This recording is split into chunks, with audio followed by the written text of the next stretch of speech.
आज हम रासायनिक संयोग के नियम का 5वां एवं अंतिम नियम पढ़ेंगे। गे-लूसक का गैस आयतन संबंधी नियम, जिसे इंग्लिश में कहते हैं गे-लूसक्स लॉ ऑफ गैसियस वॉल्यूम। इसके पहले भी मैं आपको बता चुकी हूँ कि ये ऊपर के 4 नियम जो है वो द्रव्यमान से संबंधित होते हैं और केवल यह नियम जो है वह आयतन से संबंधित होता है। तो अब हम देखते हैं कि इस नियम को किस प्रकार से व्यक्त किया जाता है। गे-लूसक का गैस आयतन संबंधी नियम, जैसा कि नाम से विदित है, इस नियम का प्रतिपादन गे-लूसक ने किया। और नियम क्या है? ताप क्रम तथा दाब की समान परिस्थितियों में जब गैसें आपस में क्रिया करती हैं तो इनके आयतन में एक सरल अनुपात होता है तथा बनने वाला अनुपात भी गैसीय अवस्था में हो तो उसके आयतन में भी सरल अनुपात होता है। अब हम इसे एक उदाहरण की मदद से समझते हैं। पहला उदाहरण देखते हैं।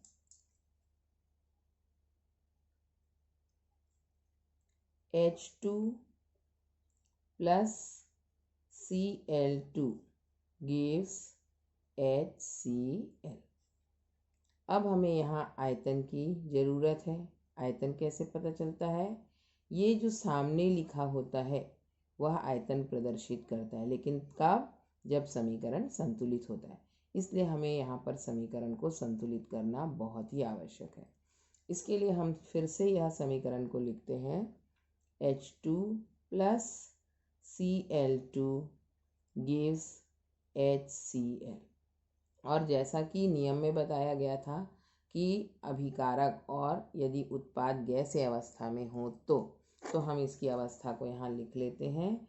ये गैस अवस्था में है, ये भी गैस अवस्था में है और ये भी गैस अवस्था में। सेम चीज़ यहाँ पर भी है और इस प्रकार से हम इसको संतुलित पहले करते हैं। यहाँ देखिए ये H2 है, अगर हम इसके सामने 2 लगा दें तो हाइड्रोजन 2 हो गया और हम देखते हैं कि हाइड्रोजन और Cl2 दोनों जो है वह बैलेंस हो गए। अब हमें इसके सामने जो अंक है वह हमें आयतन प्रदर्शित करता है या उससे हमें आयतन पता चलता है। इन्हीं संख्या से मोलों की भी पता चलती है, अणुओं की भी पता चलती है, लेकिन अभी हमें यहाँ आयतन से मतलब है। तो यहाँ सामने कुछ नहीं है, इसका मतलब है 1। यहाँ भी ये हो गया 1 और यहाँ भी ये हो गया 2। तो इसका एक आयतन है।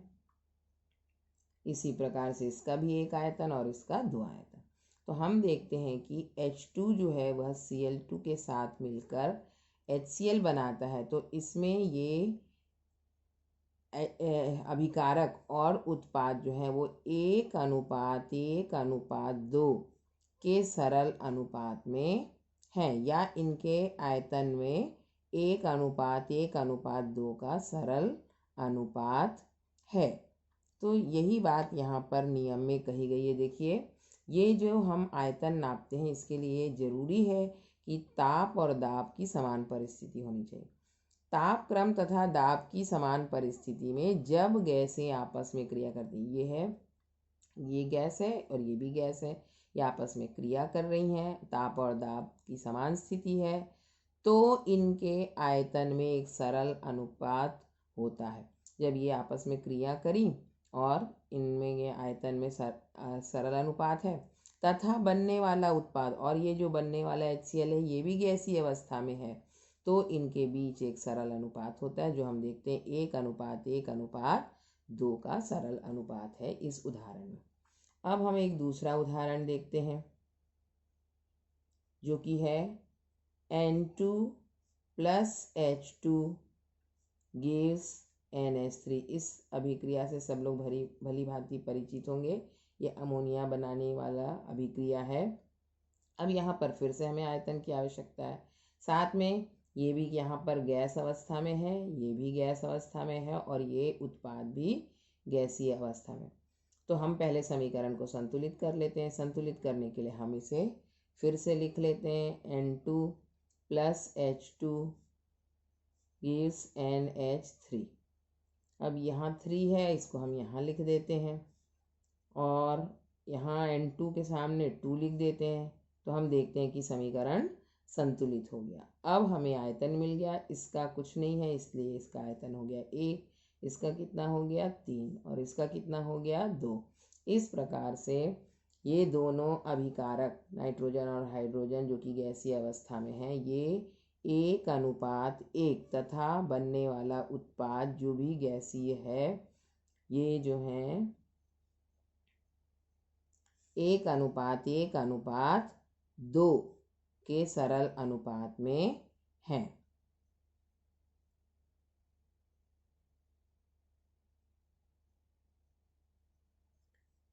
एक और आखिरी उदाहरण हम देख लेते हैं।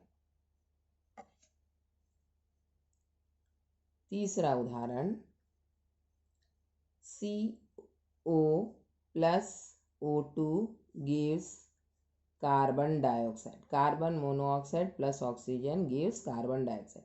यहाँ भी यह गैसीय अवस्था में है, यह भी गैसीय अवस्था में है और यह भी गैसीय अवस्था में। अब हमें समीकरण को संतुलित करना आवश्यक है। तो पहले हम समीकरण को फिर से लिख लेते हैं और उसे संतुलित करते हैं उसके आयतन को जानने के लिए। तो अब यहाँ देखिए, ये 2 और 1 3 है। तो अगर हम यहाँ ये संतुलन तो कोशिश विधि से ही होता है, तो हम यहाँ अगर 2 लिख दें तो कार्बन हो गया। तो अगर यहाँ फिर क्या लगाना पड़ेगा, 2 लगाना पड़ेगा। इस प्रकार से देखते हैं, अब यह समीकरण संतुलित हो गई। तो इस तरह से सामने क्या अंक है 2, तो इसका आयतन हो गया 2, इसका आयतन हो गया 1 और इसका आयतन हो गया 2। तो इनके बीच 2:1:2 का सरल अनुपात है। तो हम देखें कि ताप और दाब की समान स्थिति में कार्बन मोनोऑक्साइड ऑक्सीजन के साथ संयोग करके जब कार्बन डाइऑक्साइड निर्मित करता है तो इनके बीच 2:1:2 का सरल अनुपात होता है। यह बहुत ही आवश्यक है कि इनको जब आयतन को नापा जाए तो ताप और दाब की स्थिति समान होनी चाहिए। इस प्रकार से हमारे रासायनिक संयोग के 5 नियम पूर्ण हुए।